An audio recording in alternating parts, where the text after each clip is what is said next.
Hola, ¿qué tal? Vamos a continuar con el tema de electrocardiografía. Si no has visto el video previo de bases electrocardiográficas, es importante que lo veas antes de hablar sobre los pasos o la rutina de interpretación de un electrocardiograma. Y bueno, lo primero en la interpretación del electrocardiograma es asegurarse que el electrocardiograma haya sido bien tomado, ¿verdad? Estos son los tres criterios que debe de tener un electrocardiograma para que haya sido bien tomado. Es una onda P positiva en D2 y P negativa en ABR.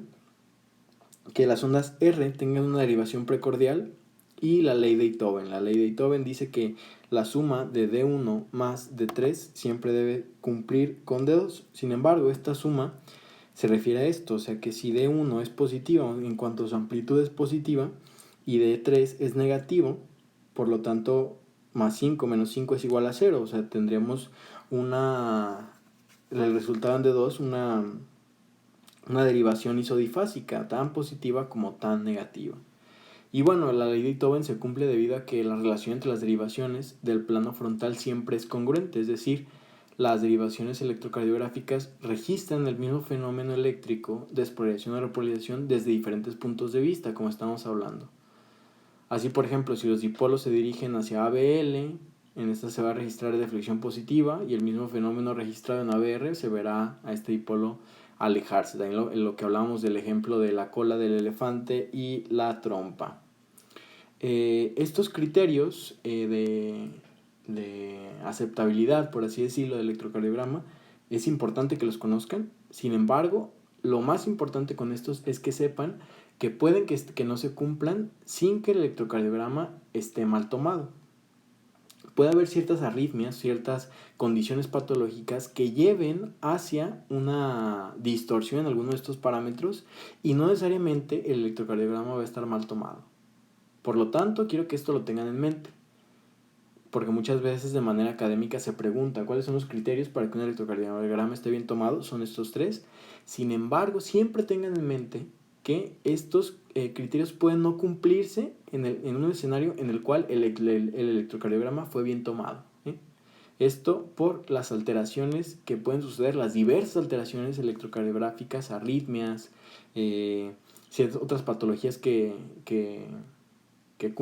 interfieren. Por ejemplo, una de ellas es la EPOC, la enfermedad pulmonar obstructiva crónica, en la cual la progresión de las ondas R en derivaciones precordiales no sucede. Esto debido a que hay una hiperinflación de los pulmones, hiperinsuflación, por lo tanto el registro electrocardiográfico se ve afectado y la progresión de ondas R no es normal, está alterada por una patología subyacente. Sin embargo, esto no quiere decir que el electrocardiograma fue mal tomado.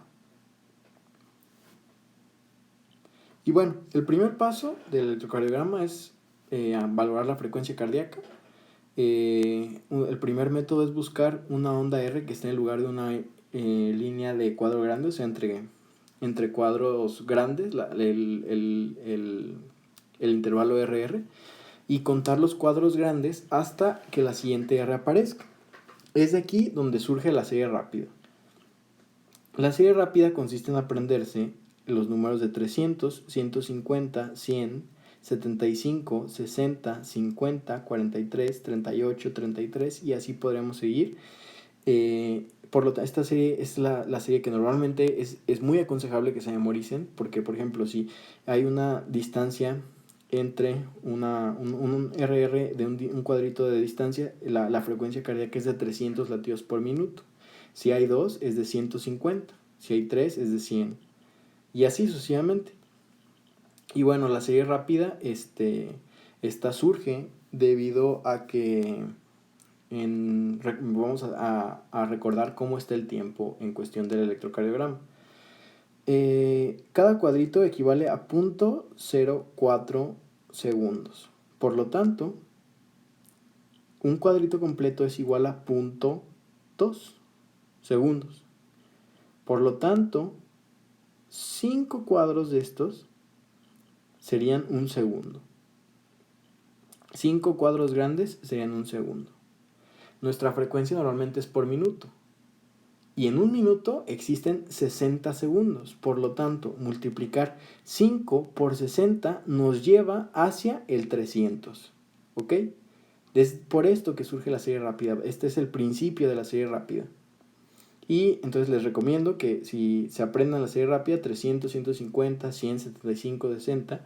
Esto porque es sumamente práctico y sencillo a veces evaluar la frecuencia cardíaca de esta manera. Por ejemplo, si hubiera un complejo QRS, bueno, por ejemplo aquí que está son 300, 150, 100 latidos por minuto, que es una manera rápida de ver la frecuencia cardíaca del paciente. Otro ejemplo es medir la distancia entre dos ondas R, o sea, entre el intervalo RR, por ejemplo, entre aquí y aquí, en segundos. La distancia esta es medida en segundos, o sea, multiplicar el número de cuadritos por 0.04 y dividir después 60 segundos de un minuto entre este intervalo RR. Vamos a hacer, por ejemplo, de valores que ya conocemos. Tenemos aquí, vamos a hacerlo con el 150, con el ejemplo 3, perdón, en el cual entre un R y R hay 15 cuadritos de distancia. Por lo tanto, 15 por 0.04 es igual a 0.6 segundos. Y al momento de dividir 60 entre 0.6 es igual a 100 latidos por minuto y puede ser aplicable para cualquier cantidad. Existe otro método, que este método consiste en dividir 150 entre el número de cuadritos, entre R y R. Esto surge debido a que recordemos que la velocidad del papel electrocardiográfico normalmente es de 25 milímetros por segundo. Por lo tanto, en un minuto, multiplicar 25 por 60 nos da 150. Por lo tanto, esto es igual. Si tenemos, por ejemplo, 5 cuadritos entre nuestra diferencia entre R y R, 150 entre 5 nos lleva a 300, un valor que ya conocíamos, y así sucesivamente. Es un método también muy sencillo de cómo calcular la frecuencia cardíaca. Y bueno, podría suceder la realidad de que nuestro ritmo sea irregular, o sea, que sea rítmico. Y esto es fácilmente observable porque no la distancia entre las ondas R no es igual, vemos que varía. Por ejemplo, aquí está muy prolongado, aquí está muy pequeño. Por lo tanto, no podríamos usar alguno de los métodos anteriores. En este momento tendremos que usar una aproximación de la frecuencia cardíaca. Y lo que haríamos sería encontrar 6 segundos en el papel y contar la cantidad de complejos QRS presentes en ese papel. En 6 segundos son 30 cuadros grandes.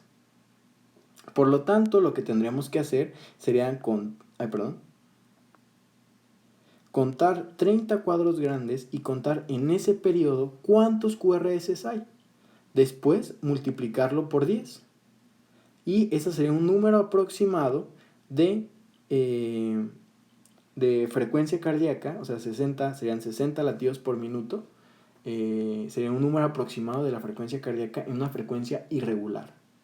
Esto puede hacerse también recortarse, por ejemplo, si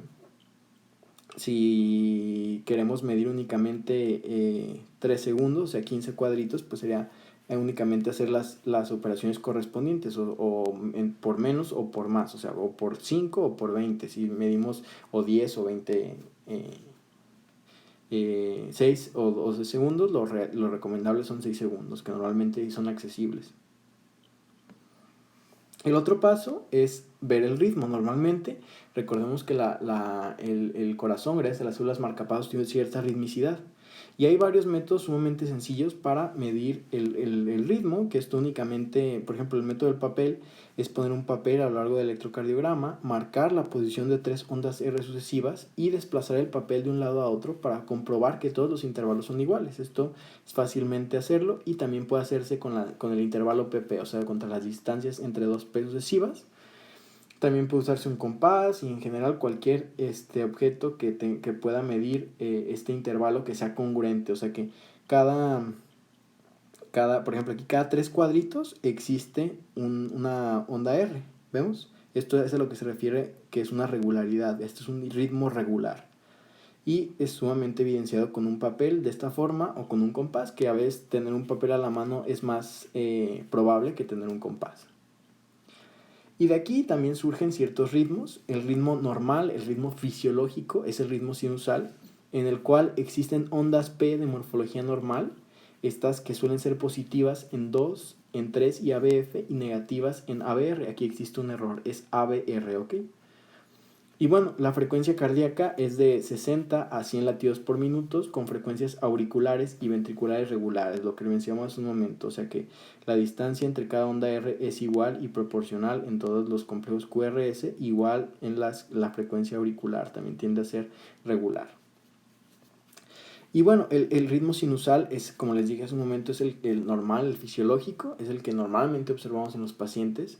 Sin embargo, podría suceder la situación en la cual tuviéramos una frecuencia cardíaca menor a 60 latidos por minuto, en la cual tendríamos una bradicardia sinusal, o que tuviéramos más de 100 latidos por minuto y tuviéramos una taquicardia sinusal. Existen también otros ritmos, por ejemplo el ritmo nodal, en el cual el marcapaso se encuentra a nivel del nodo AB. Recordemos que este también tiene propiedades de automaticidad, por lo tanto en situaciones en las que puede fallar el nodo sinusal, en este entraría en juego el nodo AB.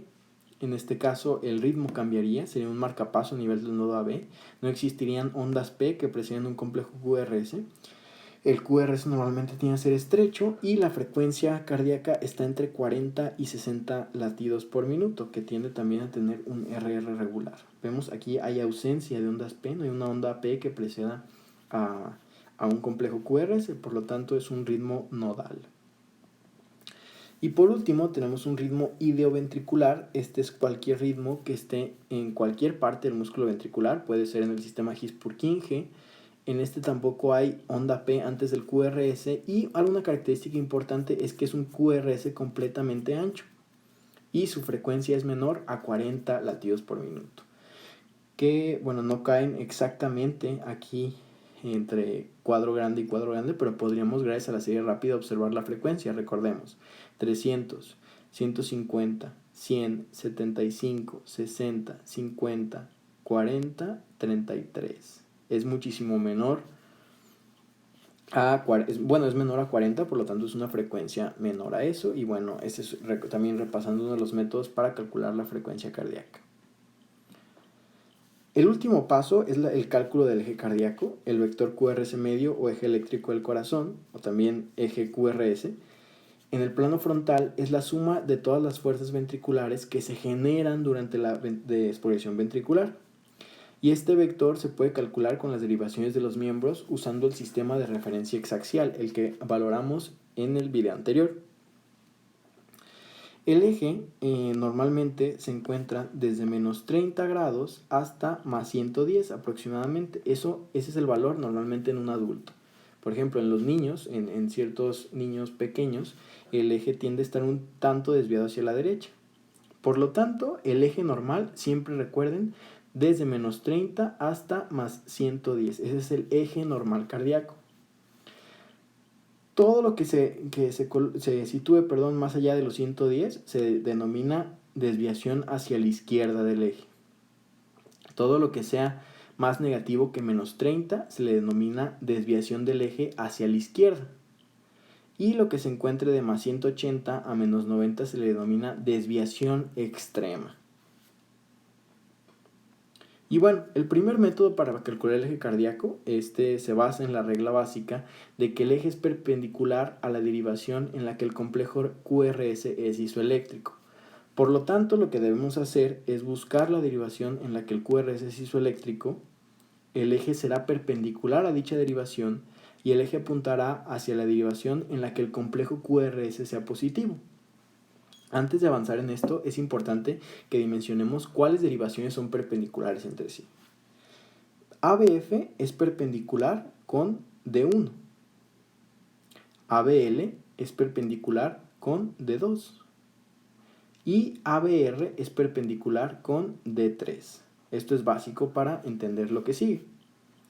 Por lo tanto, recordemos, el eje es perpendicular a la derivación en la que el eje es isoeléctrico. Tenemos aquí nuestro complejo QRS isoeléctrico representado en la derivación D1. Nos vamos a la derivación perpendicular y buscamos si el complejo QRS es positivo. Si el complejo QRS es positivo, en esa derivación está el eje.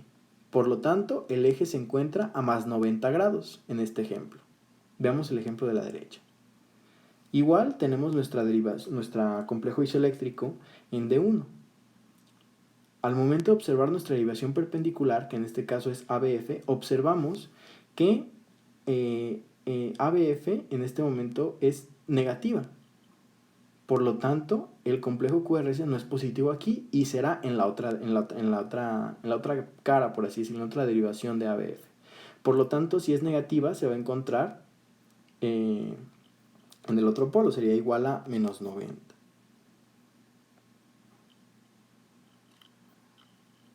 Y estos son los mismos ejemplos, más ejemplos. Por ejemplo, aquí el eje es isoeléctrico. En 3 vamos a la derivación perpendicular, que es ABR. Nuestro complejo QRS es positivo en ABR, por lo tanto se encuentra a menos 150, que es el polo positivo, también recordemos, de ABF. Y el ejemplo totalmente contrario, en el cual ABR es negativa, por lo tanto el eje se va a encontrar a más 30. Y bueno, este es otro ejemplo. Veamos, busquemos la derivación isoeléctrica que se encuentra en D1. D1 es isoeléctrico, por lo tanto recordemos cuál es la derivación perpendicular de D1 a BF. ABF es positiva en D1. En ABF es positiva, es un complejo QRS positivo. Por lo tanto, el eje se va a encontrar a 90 grados, porque aquí se encuentra con la derivación perpendicular. Recuerden que siempre va a estar localizado donde el QRS es positivo. Veamos otro ejemplo. ABL, isoeléctrico. Ahora vamos a la derivación perpendicular a ABL, que es D2, y vemos que D2 es positivo. Por lo tanto, ahora el eje va a ser más 60, porque se encuentra en D2, que es positivo. Veamos otro ejemplo. En este momento tenemos que nuestra derivación, nuestro complejo isoeléctrico se encuentra en ABR.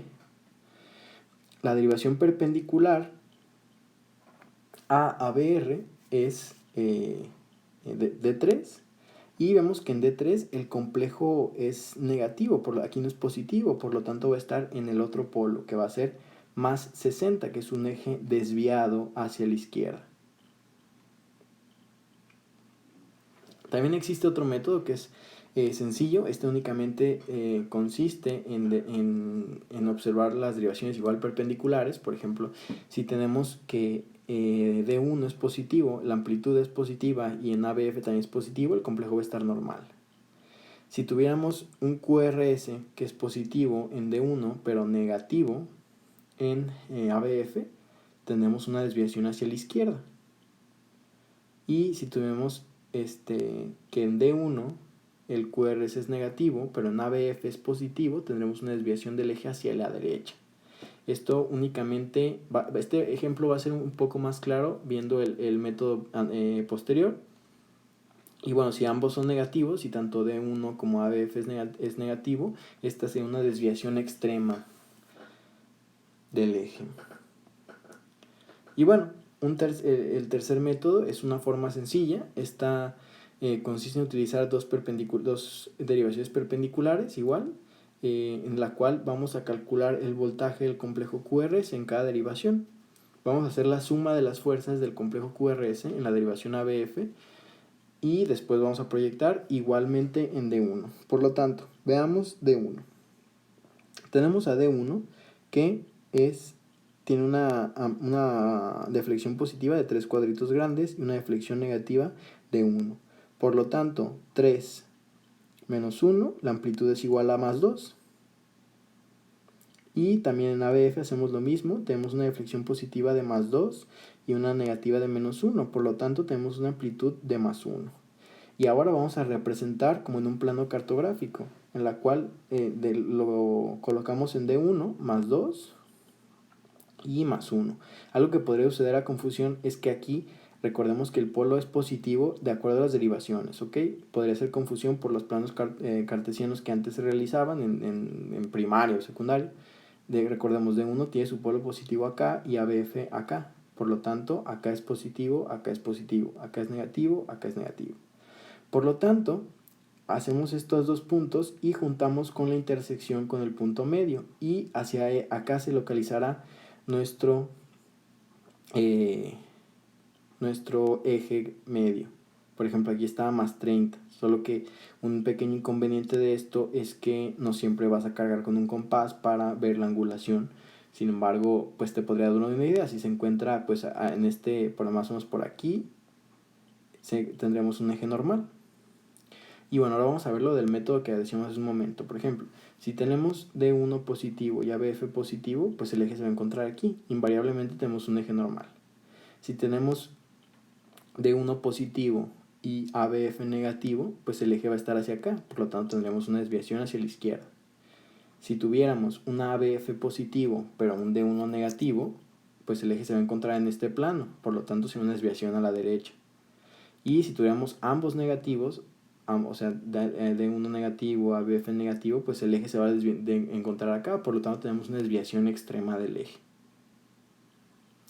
Y bueno, el último método para calcular el eje cardíaco, consiste en asumir algo. Siempre recuerden que cuando la amplitud en D1, en D2 y en D3, en todas es positiva, el eje se va a encontrar a más 60 grados. Eso siempre va a suceder.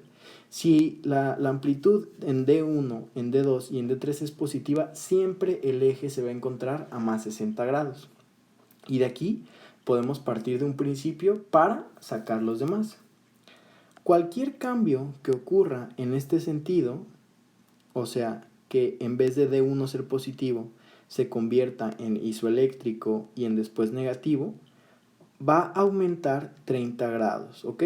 Por ejemplo, si D1 en vez de ser positiva se convierte en isoeléctrica, ocurre un cambio, ¿no? 1.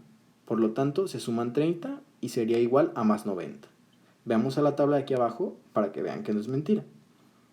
Busquemos D1 isoeléctrico. D1 isoeléctrico y D2 y D3 positivo igual a más 90. ¿Ok? Eso quedó claro. Ahora va otro ejemplo. Cualquier cambio que suceda en dirección desde D3 a D1 va a restar, ¿ok? Le va a quitar menos 30 a este 60 que ya teníamos. Hagamos un ejemplo. Ahora hagamos el ejemplo de que tanto D3 como D2 son negativos. Estos son completamente negativos. Por lo tanto, sucedieron dos cambios aquí, porque de ser positivo tuvo que después ser isodifásico y después negativo, y aquí igual. Entonces fueron 4 cambios, ¿ok? Entonces, contemos. De más 60, con sus dos cambios de aquí, se convirtió en 0, porque son dos cambios, menos 30 por 2 son menos 60, más 60 menos 60, 0, y estos dos cambios igual es menos 60. Ahora vayamos a la tabla a ver si es cierto. Busquemos D1 positivo con ambos negativos. Aquí está, D1 positivo con ambos negativos es igual a menos 60. ¿Ok? Ahora vamos a ver otros ejemplos. Por ejemplo, aquí, D1, D2, D3. D3 es el que es isodifásico. Por lo tanto, el cambio sucedió en esta dirección, como se ve aquí. Por lo tanto, se van a restar menos 30, como solo fue un cambio. De positivo a isodifásico solo hay un cambio. Por lo tanto, a más 60 le restamos menos 30 y tenemos más 30. Ahora vayamos a la tabla a ver si es cierto. D2 positivo, D1 positivo, D2 positivo, ¿dónde está? Aquí está. D1 positivo, D2 positivo y D3 isodifásico más 30. Otro método. Ahora tenemos que existieron dos cambios, porque fue de positivo, isodifásico, y después negativo, dos cambios. Entonces le vamos a restar, como fue en este sentido, menos 60. A 60 le restamos 60 y nos da 0. Veamos si es cierto en el ejemplo. Tenemos D1 y D2 positivo, D1 y D2 positivo. ¿Dónde está? Aquí está. D1 y D2 positivo con D3 negativo es igual a 0 grados. El eje está en 0 grados. Y el último ejemplo. Ahora el cambio ocurrió en este sentido, hacia acá, por lo tanto vamos a sumar. Y sucedieron dos cambios, porque de ser positivo se convirtió en negativo, por lo tanto fue de a isodifásico y después a negativo, teniendo dos cambios, y como es en este sentido se van a sumar. 2 por 30, 60, más los 60 que tenemos de base son 120 positivo. Ahora vayamos a la tabla a ver si es verdad. D1, ¿dónde está D1? Negativo, y D2 y D3 positivo es igual a más 120. Es un método muy sencillo para calcular el eje. Ok, pues bueno, esto es lo último electrocardiograma. Espero que haya sido fácil de comprender y espero verlos pronto. Hasta luego.